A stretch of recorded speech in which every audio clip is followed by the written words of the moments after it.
Ukraine strikes Moscow's lifeline. Russian jets grounded after fuel cut. ¿Qué se necesita para hacer temblar al Kremlin? No bombas nucleares. No tanques en las calles. Solo 3 explosiones coordinadas en el lugar correcto, en el momento exacto. Imagina esto. Moscú, la capital que Putin prometió mantener intocable, sumida en oscuridad. Explosiones iluminando la noche. Pero aquí está lo paradójico. No fue un ataque masivo. Fue algo mucho más letal. Algo quirúrgico. Algo que expuso la vulnerabilidad más profunda de Rusia. Durante años Putin vendió una narrativa. La operación militar especial está lejos. Moscú es una fortaleza inexpugnable. La noche del 31 de octubre de 2025, esa mentira explotó junto con 3 oleoductos críticos. Y lo más inquietante no es lo que destruyeron, es cómo lo lograron. Porque para infiltrarse hasta el corazón protegido de Moscú, para sabotear simultáneamente 3 líneas de combustible vitales, para hacerlo justo cuando las defensas rusas estaban distraídas, necesitas más que suerte. Necesitas información privilegiada. Necesitas ayuda desde dentro. Necesitas que el sistema de seguridad más paranoico del mundo tenga grietas invisibles. Hoy vamos a desmenuzar el sabotaje más audaz de esta guerra. No solo el qué explotó, sino el cómo fue posible. Y lo más importante, ¿qué significa esto para el futuro de Putin y su régimen? Porque lo que empezó como una explosión en un oleoducto, terminó siendo una bomba de relojería política en el corazón del Kremlin. Comencemos. El contexto. La tormenta antes del sabotaje. La capital rusa quedó repentinamente sumergida en tinieblas, iluminada únicamente por detonaciones. Apenas unas horas antes, Rusia había desplegado más de 700 drones y misiles contra Ucrania. Golpearon instalaciones energéticas y población civil. Putin pensó que congelaría a Ucrania, la hundiría en la oscuridad y la obligaría a rendirse. Pero la respuesta ucraniana fue inmediata. Horas después, durante la madrugada del 31 de octubre de 2025, la capital rusa enfrentó el ataque más potente y mejor coordinado de su historia desde que comenzó el conflicto. La confirmación oficial. En la mañana del 8 de noviembre, la Dirección Principal de Inteligencia de Ucrania confirmó oficialmente la operación. Esta confirmación reveló la magnitud del incidente. No fue un ataque de drones aleatorio. No solo un oleoducto, sino 3 ductos principales que transportaban gasolina, diésel y, lo más crítico, combustible de aviación para las Fuerzas Armadas. Los 3 fueron volados simultáneamente. El epicentro, Ramensky. El corazón de este sistema era la región de Ramensky, en el Oblast de Moscú. Esta zona albergaba no solo centros de comando militar, sino también comunicaciones de combustible e infraestructura de control de defensa aérea. El oleoducto Koltsevoy en Ramensky era el centro que bombeaba el elemento vital hacia la capital. Pero ahora esta función ha sido destruida. ¿Por qué era tan importante este oleoducto? La respuesta está en lo que transportaba. Este oleoducto podía bombear 3 millones de toneladas de combustible de aviación, hasta 2.8 millones de toneladas de diésel y hasta 1.6 millones de toneladas de gasolina por año. Kiev no intentó dejar a toda Rusia sin combustible. Eligió un objetivo mucho más quirúrgico, mucho más simbólico y, para Putin, mucho más doloroso. La región estratégica. La región de Ramensky, donde ocurrió el ataque, no es casualidad. Alberga el centro militar industrial más importante de Rusia y la base aérea de Chukovsky. Entendamos la importancia de Chukovsky. Es el principal centro de pruebas de vuelo de Rusia. Los cazas de quinta generación Su-57, los estratégicos Su-35SS y los más recientes UAVs de ataque pesado S-70 o Okhotnik, que Putin comercializa al mundo como los mejores, son desarrollados, probados y desplegados aquí. El impacto militar directo. ¿Qué significa cortar este oleoducto? significa sabotear directamente no solo la flota actual, sino también los programas futuros de poder aéreo, pruebas y desarrollo de Rusia. El flujo de combustible para jets, el elemento vital del programa Su-57, ha sido interrumpido. El juguete más importante de la maquinaria propagandística de Putin corre el riesgo de quedarse en tierra por falta de combustible. El oleoducto Koltsevoy suministraba combustible a los depósitos principales, alimentando las bases aéreas pertenecientes al primer ejército de defensa aérea y misiles de propósito especial, encargado de proteger Moscú como un escudo. Este era el seguro de combustible para la defensa aérea de la capital. Las bases afectadas. 2 bases clave han visto cortado su suministro de combustible por esta operación. Primera base, Chkalovsky. No es solo una base, sino un centro de comando para las fuerzas aeroespaciales rusas y hogar del 8º Regimiento de Aviación de Propósito Especial. Más importante aún, es el principal centro de transporte para las fuerzas especiales rusas y personal militar de alto rango. Golpear la logística de esta base golpea la movilidad de las unidades más élite del ejército ruso. Segunda base, Kubinka. Esta es la base principal para los pilotos más élite de Su-30 y MiG-29 de Rusia. Estos equipos son la principal propaganda y demostración de fuerza que Putin usa para vender armas a sus aliados. También es una base clave de cazas para el escudo de defensa aérea occidental de Moscú. Finalmente, Aeropuerto Internacional, Ostafievo.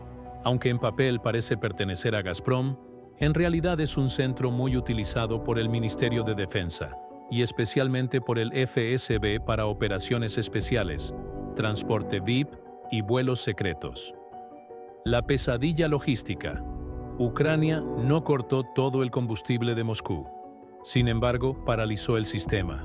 Ahora, el combustible a estas bases vitales tendrá que ser transportado mediante vagones cisterna ferroviarios vulnerables, lentos y mucho más costosos, o miles de camiones cisterna.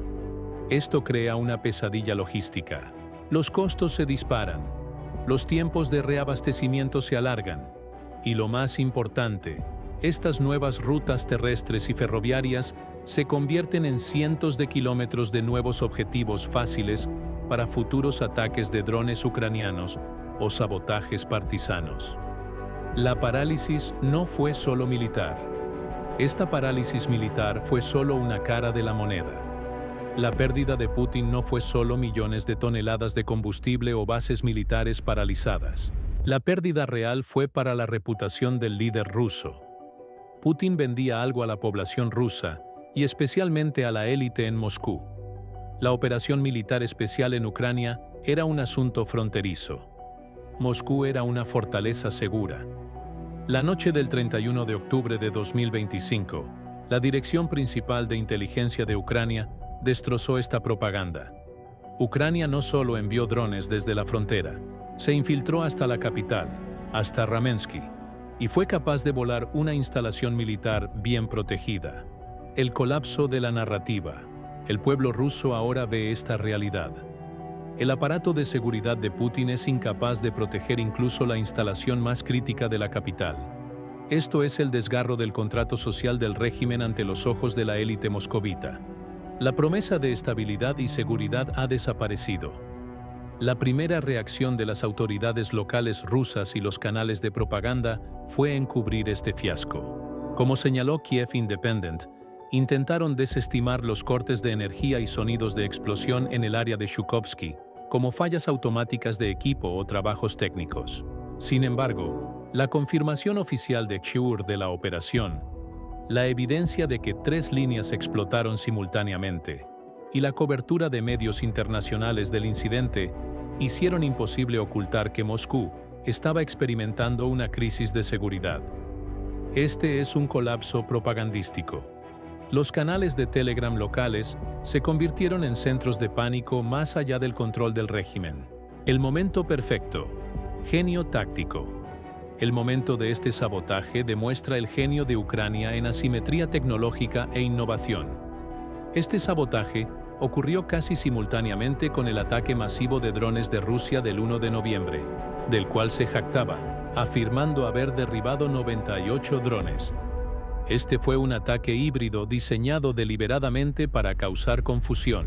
Al enviar cientos de drones, bloquearon los sistemas de defensa aérea de Rusia hacia el cielo. Todos los operadores, radares y centros de comando estaban enfocados en la amenaza aérea.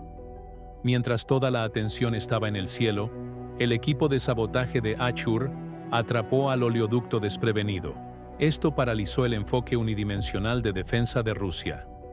La defensa aérea no pudo prevenir el sabotaje en tierra. La inteligencia interna no pudo lidiar con el enjambre de drones en el aire. Al combinar las dos amenazas, Achur fundió los fusibles del aparato de seguridad ruso. La pregunta inquietante: ¿ayuda desde dentro? Entonces, ¿cómo fue posible este sabotaje imposible? Este colapso propagandístico en el corazón de Moscú plantea una pregunta mucho más profunda en los pasillos del Kremlin.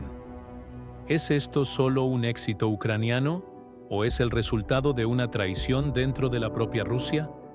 Los informes de Achur enfatizan que la instalación estaba protegida por redes a prueba de drones y guardias armados. Esto significa un cordón de seguridad física casi imposible de penetrar. Infiltrarse en tal instalación en el Oblast de Moscú, cruzando cientos de kilómetros de líneas enemigas, es casi una misión suicida. Esto plantea una posibilidad mucho más perturbadora, incluso una necesidad: ayuda desde dentro. La crisis de confianza en el Kremlin. El éxito de esta operación probablemente se basa en divisiones profundas dentro del FSB o GRU. El hecho de que el Achur de Ucrania tenga un topo que sabe exactamente dónde corre el oleoducto, cuándo cambian los turnos de defensa y dónde están los puntos ciegos en las redes, aumenta enormemente las posibilidades de éxito de la operación. Un escenario aún más peligroso es que este sabotaje sea parte de una lucha de poder entre la propia élite de seguridad rusa. Por ejemplo, entre el Ministerio de Defensa y el FSB, o el potencial de motín latente dentro del ejército desde la rebelión de Prigozhin. Achur está explotando hábilmente estas grietas, posiblemente reclutando oficiales o funcionarios descontentos. La paranoia interna. Esto es más aterrador para Putin que un golpe militar. ¿En quién puede confiar Putin ahora? ¿La Guardia Rosgvardia encargada de proteger el oleoducto? ¿El agente del FSB que supervisa a ese guardia? ¿El comandante de ese agente? Esta guerra de topos debe desencadenar una caza de brujas dentro del aparato de seguridad ruso. Este tipo de clima de desconfianza paraliza una agencia de inteligencia desde dentro. Budanov no solo voló un oleoducto, hizo explotar la dinámica de confianza dentro del propio FSB. La mayor vergüenza del FSB, que un equipo de sabotaje afiliado al Achur de Ucrania o células partidarias locales vinculadas a ellos, se infiltrara físicamente en una de las áreas más seguras y fuertemente custodiadas de Moscú, es una de las mayores vergüenzas imaginables para el Servicio de Inteligencia Interna de Rusia, el FSB. El trabajo del FSB es precisamente prevenir esto. Este es un fiasco estratégico que muestra que la seguridad interna de Moscú, comercializada como una fortaleza, es una ilusión, y que incluso el patio trasero del Kremlin está lleno de agujeros. La evolución estratégica. 3 fases.